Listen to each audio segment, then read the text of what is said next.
Hey, it's Jeremy with Teletone. We just released a new instrument called Voyager Guitar.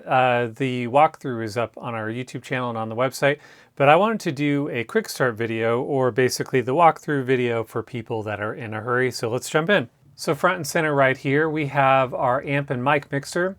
We recorded through a Tascam Porta Studio, a 1962 Gibson GA8T, a 1964 Fender Deluxe, a 68 Super Reverb, the direct signal, and then a synth layer.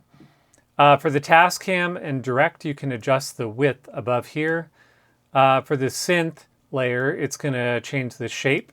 And then for the amps, it's going to be your mic mixer up here. So you're welcome to mix and match any of these mics. You can also flip over this hamburger menu and you're going to find panning and filters. This is going to help you to get really different combinations of sounds. You can filter out the low end of one, filter out the high end of another.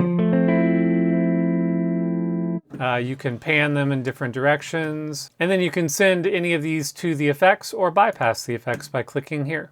You can turn the amps on or off by clicking on their label. And over here on the left side, we have some controls that correspond to this mod wheel section back here. And then you can even use all three if you want.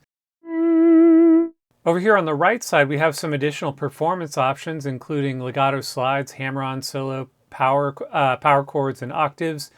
With the slides and hammer-ons, when you turn these on, you can adjust the velocity sensitivity for these right here.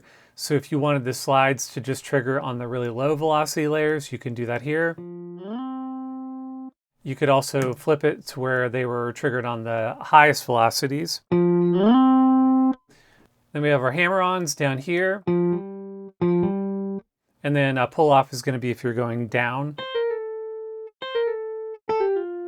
Solo mode is going to make it so you can only play one note at a time, so chords will not happen. You can use the pedal and repeat notes with solo on to kind of get this strummy kind of thing.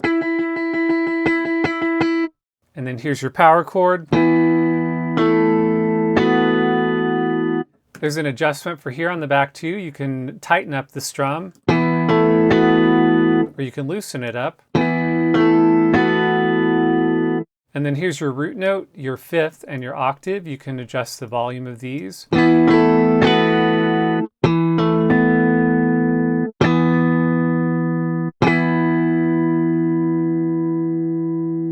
Then when you're using the octaves, it's not going to use this fifth, but this strum will affect the tightness of these two notes, the root note and then the octave. The articulations are over here. We recorded sustains with a pick, sustains plucking with a finger, palm mutes, finger taps, and swells.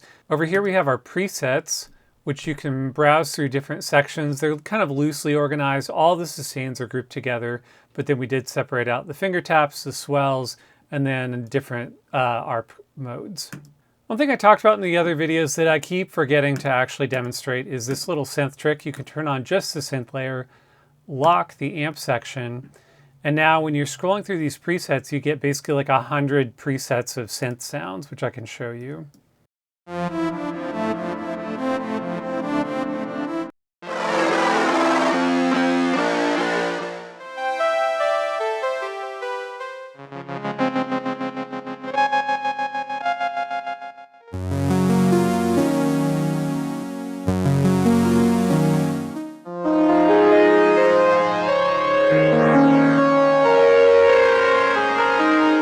As you're working, if you ever want to create your own preset, you can use the cog menu here to do that. Save preset as.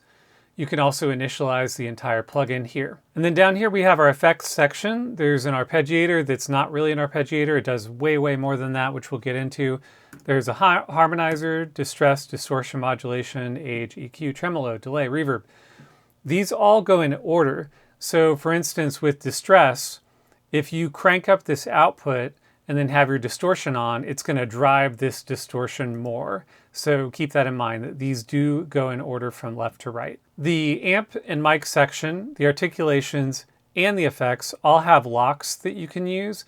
And when you turn the lock on, then as you're flipping through presets, those will stay exactly where you left them and they won't change. Most of the effects down here are pretty self-explanatory, with the one exception being the ARP.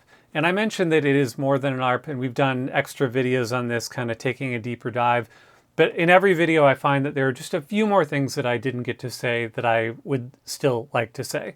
So let's look at the ARP for a second. You can turn any of these effects on or off by double clicking. You can also use this slider or this switch over here on the side. In most of the videos, I've been using it in chord mode, but there's a whole bunch of other patterns that you can always use that are kind of fun to mess with. But let's go back to chord mode. When you're in the arpeggiator and you're in chord mode, you can turn on the power chords, and then you can kind of use your left hand to hold down like a basic rhythm, and then use your right hand to add things on top of it to kind of make it sound like two guitars playing together.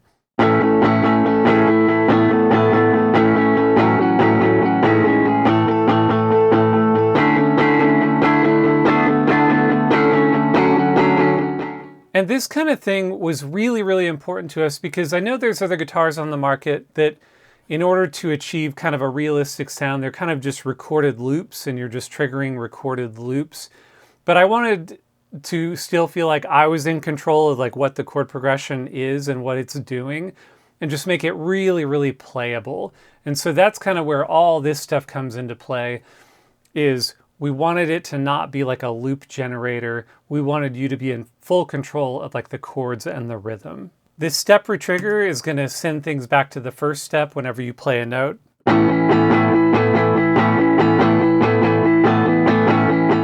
You can add additional octaves here. You can humanize the rhythm and make it more loose or tight. And here's this chord strum, and let me just show you what this does. It's going to loosen or tighten the strum of these chords. Let's loosen it up a little bit.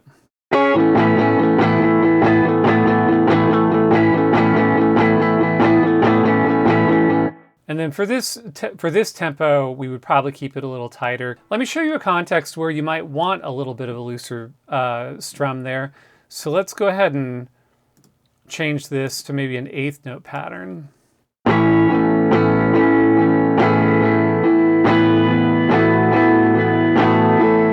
So for like a slower ballad type thing, you may want to loosen that chord strum up a little bit. Lots of other stuff you could do, of course. You can do octaves in here as well.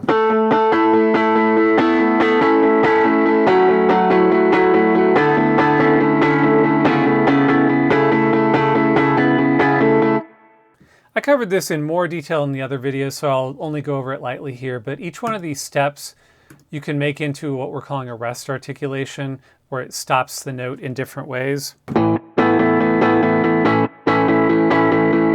Just keeps you from having digital silence in there. You could also do a chuck.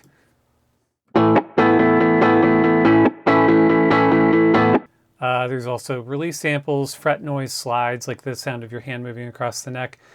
If you go over to the settings page, there's a ton more stuff that you can adjust.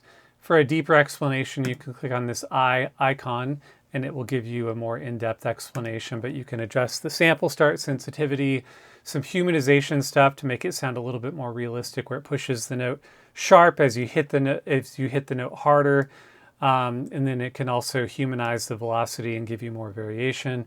There's a mechanics overlay here. In this case, this would be a pick. Release samples, you can add borrowed round robins where it's going to borrow or create round robins from neighboring regions. We already went over this. You can adjust the range of the keyboard to full, where it's going to give you an extended range here where you could basically make your guitar into a baritone guitar. I didn't mention this earlier, but there's some additional, those rest articulations I was talking about, you can play them manually in these lower keys, and there's actually some additional ones that are not in the arpeggiator that are down here.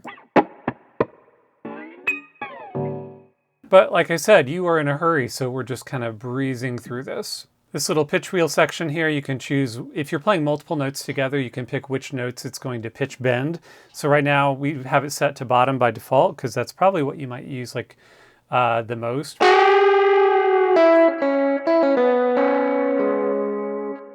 You can change the range of how much it's going to bend them. But you can also set it to all notes or the top note.